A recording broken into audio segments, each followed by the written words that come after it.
the only ones who gods care about is themselves. So this is my vow. All gods will die.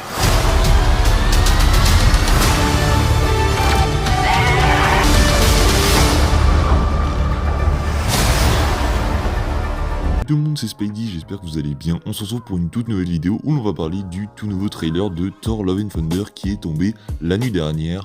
Je vais tout d'abord vous donner mon avis rapide sur ce trailer et puis on en fera une analyse globale, plan par plan, je sais pas, mais on en fera une très bonne analyse, vous verrez. Alors c'est parti, on va pas perdre plus de temps. Est-ce que j'ai été conquis par ce trailer de Thor 4 ? Eh bien pour moi oui, ce trailer est réussi, il est très bon, j'ai bien aimé le mélange épique et drôle qu'on nous offre dans le film, on mélange assez bien ces deux thèmes et donc je trouvais que ça passe plutôt bien. On a l'air de se diriger plutôt dans la lignée du dernier Thor Ragnarok, donc ça fait plutôt plaisir, sachant que c'est un des films que j'adore le plus dans le MCU. Le film est aussi plutôt beau, je trouve qu'il y a de très beaux plans dans ce trailer, en tout cas ça augure de très bonnes choses, et oui je suis hype pour ce quatrième volet de Thor. En tout cas on va passer à l'analyse donc du trailer.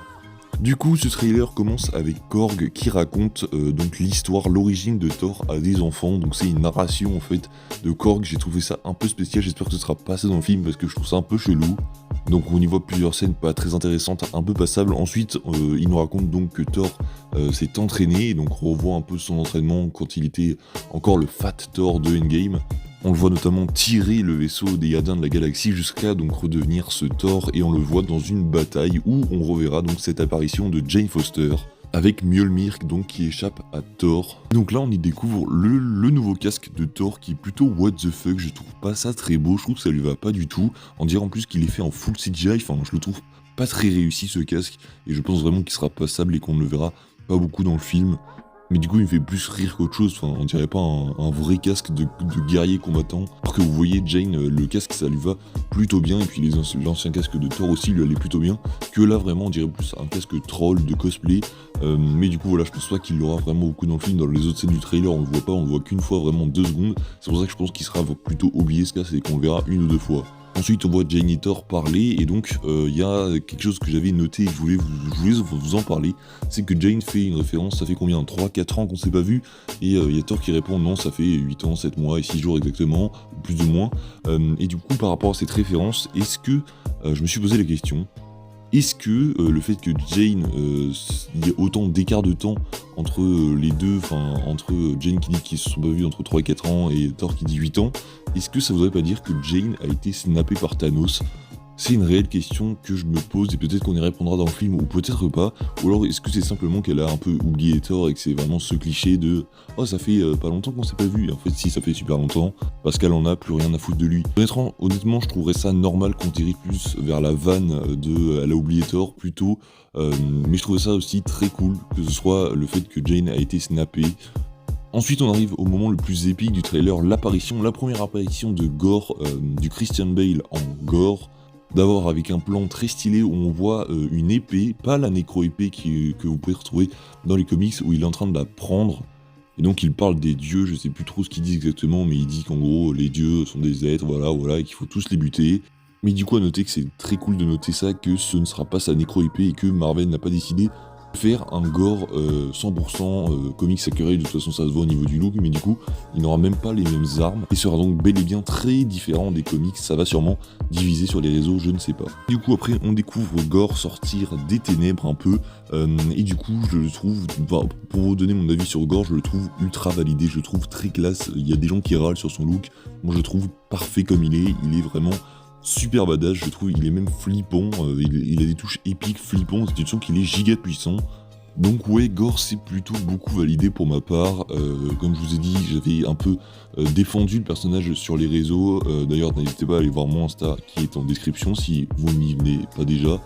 Mais du coup on peut remarquer du coup plusieurs looks que nous offre le personnage. Déjà on nous l'avait prédit, je sais plus qui avait lancé cette rumeur, mais on nous avait dit que donc le personnage de Gore allait avoir plusieurs apparences, qu'il évoluerait tout au long du film, et ce trailer vient le confirmer tout d'abord parce qu'il a plusieurs looks. On le voit tout d'abord sous un look plutôt humain, donc je pense que ce sera le début du film où il sera peut-être pas puissant du tout, ou même moins puissant, enfin vraiment pas puissant du tout en fait, et du coup là C'est là où les gens ont commencé à râler sur ce look-là précisément.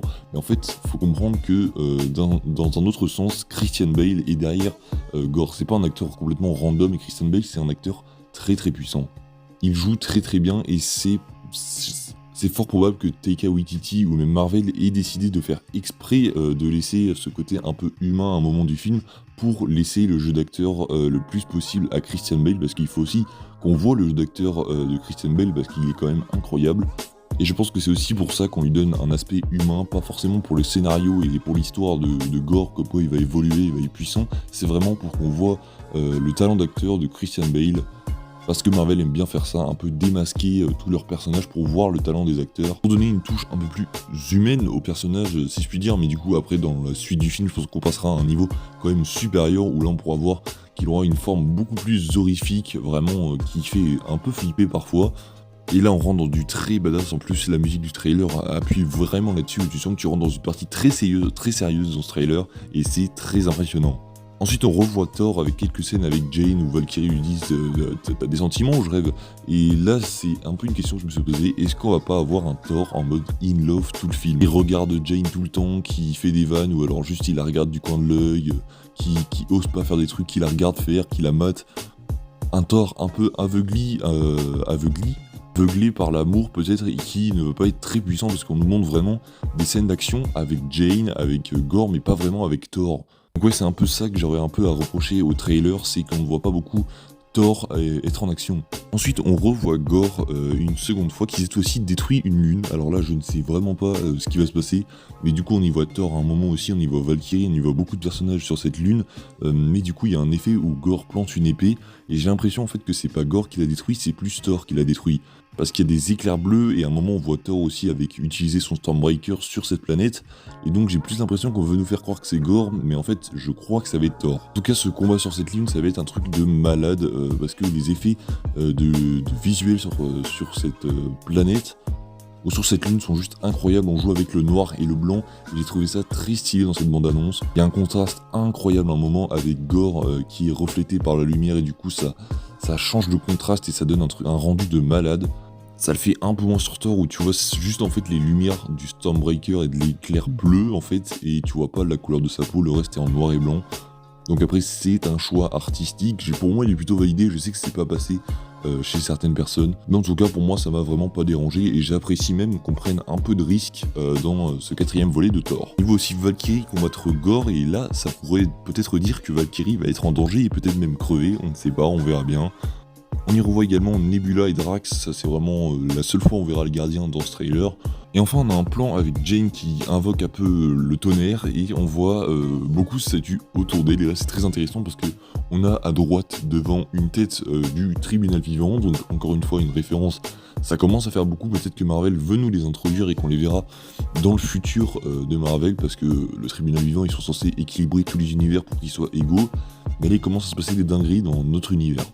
Donc ça m'étonnerait pas qu'on les voit intervenir à un moment dans le MCU. Là ils nous les introduisent, mais je pense qu'on les verra très bientôt entrer en jeu. Et derrière on voit un Watcher, pour ceux qui savent pas qui c'est le mec chauve dans What If. Voilà, parce que j'ai vu beaucoup sur Insta des retours comme pour me dire c'est qui le Watcher. J'ai dit c'est le mec chauve dans What If. Et donc on le voit en statue derrière donc la tête du tribunal vivant. Il y a deux têtes à gauche et je n'ai pas réussi à déterminer qui c'était. Dites-moi vous si vous avez trouvé en commentaire qui c'était. Après on a le titre qui apparaît, et pour dernière scène on a une scène de troll, d'une blague un peu forcée sur Thor à poil. Voilà, c'est toujours la blague qu'il fallait faire avec Chris Hemsworth tout nu. Voilà, c'était forcément la blague à faire dans Thor Love and Thunder, mais je trouve qu'on force un peu trop la blague. Là tu la sens vraiment venir, et ça commence vraiment à faire beaucoup. En tout cas vous l'aurez compris, ce trailer de Thor Love and Thunder m'a beaucoup hypé, et j'ai très hâte de découvrir ce film le 13 juillet, on en parlera bien évidemment sur la chaîne. En tout cas, j'espère que cette petite vidéo analyse de ce trailer, je voulais en parler, voilà, vous aura plu. On se retrouvera très prochainement pour parler de Stranger Things saison 4 et plus. Et puis après, on parlera donc des 2 premiers épisodes d'Obi-Wan Kenobi. D'ici là, portez-vous bien, abonnez-vous, likez, partagez cette vidéo, ça me ferait extrêmement plaisir. Je vous dis à la prochaine, c'était Spidey, salut tout le monde.